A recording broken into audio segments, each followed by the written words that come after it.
पुणे अपघातातील अल्पवयीन आरोपीच्या मित्रांसोबत त्याच्या पालकांची चौकशी होणार, तर येरवडा पोलीस ठाण्यातील अधिकारी ही चौकशीच्या फेरेत। साम टीव्हीला सूत्रांची माहिती।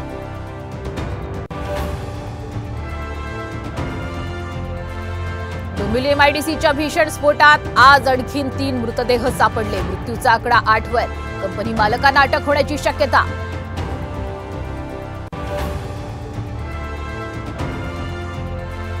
पुण्यानंतर आता जळगाव हिट अँड रन प्रकरण उघड। तब्बल 18 दिवसांनंतर एमसीपी नेत्याच्या मुलासह बिल्डरचा मुलगा ताब्यात।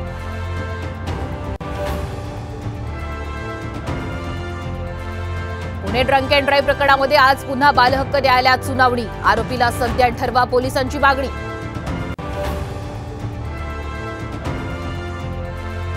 शालेय अभ्यासक्रमात आता मनुस्मृतीचे धडे, मनाचे श्लोक आणि भगवद्गीताही शिकवणार। सूत्रांची माहिती। दलित संघटनांचा विरोध।